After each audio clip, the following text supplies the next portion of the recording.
Chère fleuve méridienne, cher fleuve méridien, bonjour.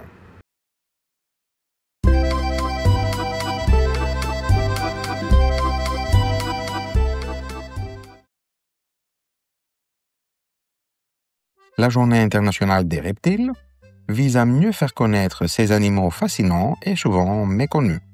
Présents sur Terre depuis des millions d'années, les reptiles jouent un rôle essentiel dans les écosystèmes, mais beaucoup d'espèces sont aujourd'hui menacées par la destruction des habitats et le commerce illégal. Cette journée invite à dépasser les peurs et à découvrir l'importance de ces animaux pour la biodiversité. Voie F, destination sentier tracé. Attention au départ.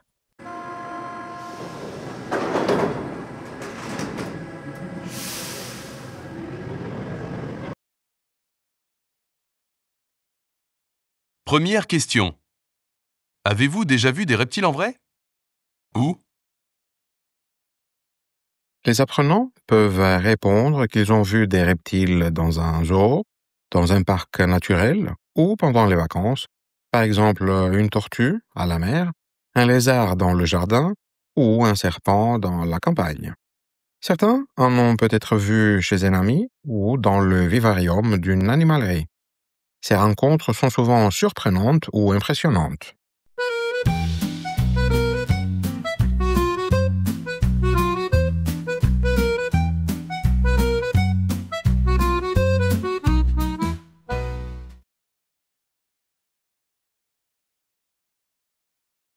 Deuxième question. Parmi les tortues, les lézards, les serpents et les crocodiles, lesquels aimez-vous et lesquels détestez-vous?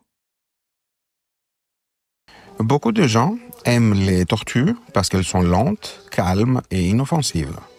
Les lézards sont souvent vus comme mignons ou amusants à regarder. Par ailleurs, dans certaines cultures, il ne faut pas chasser les geckos de la maison car ils sont considérés comme des porte-bonheur.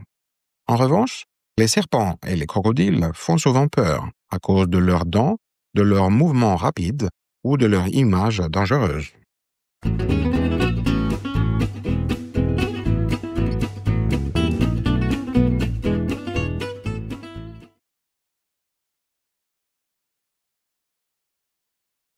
Troisième question. Aimeriez-vous avoir un reptile à la maison? Certaines personnes aimeraient avoir une petite tortue ou un lézard, par exemple un iguane comme animal de compagnie, car ils sont silencieux et ne demandent pas beaucoup de soins. D'autres trouvent cela étrange ou effrayant. Quoi qu'il en soit, avoir un reptile à la maison peut être intéressant, mais il faut savoir bien s'en occuper et respecter ses besoins.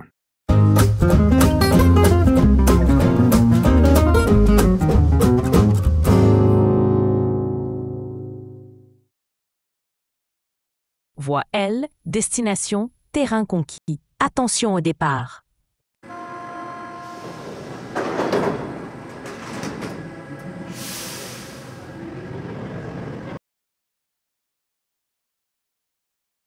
Première question. Pourquoi les reptiles sont-ils souvent mal vus? Pourquoi certaines personnes en ont-elles peur? Les reptiles sont souvent associés à la peur, parce qu'ils bougent différemment des autres animaux et qu'ils ont un aspect froid ou menaçant. Dans les films et les légendes, ils sont souvent décrits comme dangereux, serpents venimeux, crocodiles agressifs, etc. En réalité, la plupart des reptiles observés dans la nature sont inoffensifs et fuient les humains. Bien sûr, certaines espèces, comme les crocodiles ou les grands serpents, peuvent être dangereuses. En tout cas, la peur vient surtout d'une méconnaissance.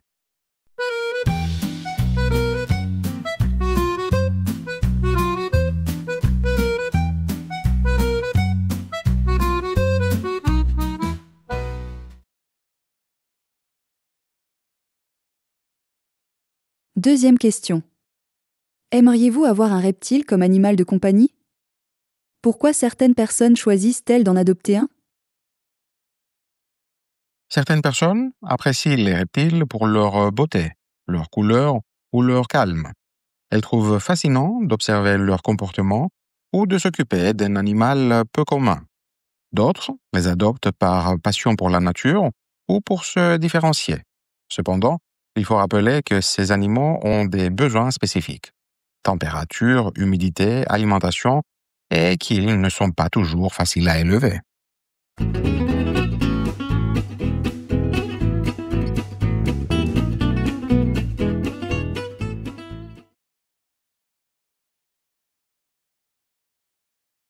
Troisième question. Que pensez-vous de la place des reptiles dans l'alimentation de certaines cultures ? Dans certaines régions d'Asie, d'Afrique ou d'Amérique latine, on mange de la viande de serpents, d'alligators ou de tortues, souvent pour des raisons culturelles ou traditionnelles. Cette pratique peut surprendre, mais elle fait partie de la diversité alimentaire du monde. Le problème apparaît quand ces espèces sont menacées ou chassées de manière excessive.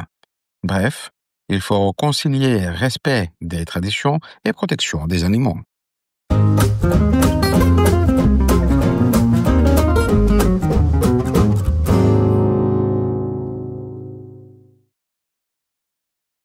Voie E, destination, sommet atteint. Attention au départ.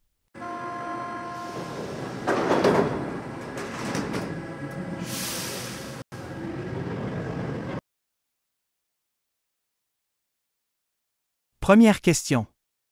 Pourquoi les reptiles sont-ils si souvent associés à la peur ou au danger dans les représentations culturelles? Depuis l'Antiquité, les reptiles symbolisent la ruse, le mal ou la tentation, comme le serpent du jardin d'Éden dans la Bible qui trompe Ève par ses paroles. Plus tard, dans les romans chevaleresques du Moyen Âge, le dragon représente la force du mal que les héros doivent vaincre. Leur apparence et leur comportement, très différents de ceux des mammifères, inspirent souvent la méfiance. Pourtant, dans d'autres cultures, le serpent ou le dragon représentent la sagesse, la guérison ou la renaissance. Ces contrastes montrent que la peur des reptiles est aussi une construction culturelle héritée de mythes et de symboles anciens.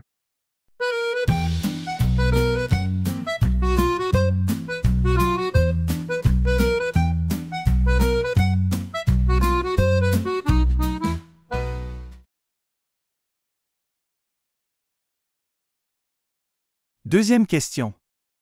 La captivité des reptiles dans les zoos ou les aquariums pose-t-elle des problèmes éthiques? Faudrait-il interdire le commerce des espèces exotiques?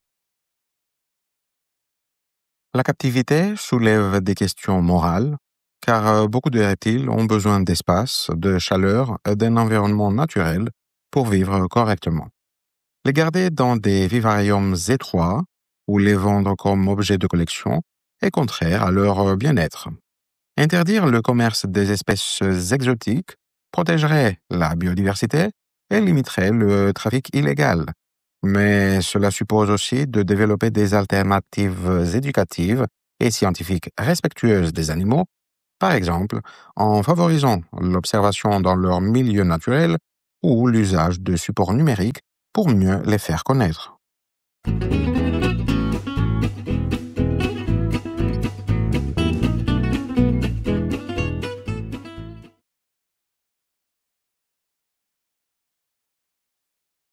Troisième question. Pourquoi les reptiles sont-ils souvent absents des campagnes de sensibilisation à la biodiversité, contrairement aux mammifères ou aux oiseaux? Les reptiles attirent moins la sympathie du public car ils ne sont ni mignons ni expressifs comme les mammifères. Les campagnes de sensibilisation privilégient souvent les animaux charismatiques tels que les ours, les dauphins, les pandas, etc. Pourtant, les reptiles jouent un rôle écologique crucial.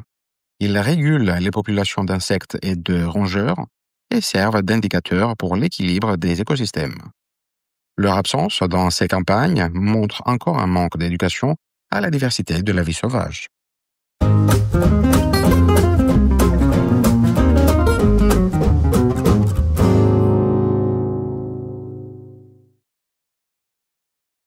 Prochain arrêt. Tu me trouves jolie, même si je suis faite de bois. Je me libérerais de mon marionnettiste si je le pouvais, pour sauter de cette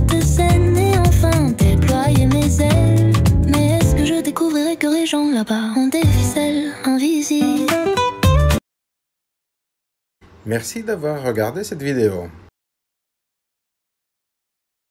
Si elle vous a plu, mettez un pouce bleu et abonnez-vous pour ne rien manquer. N'hésitez pas à la partager si vous la trouvez utile et à laisser un commentaire pour donner votre avis.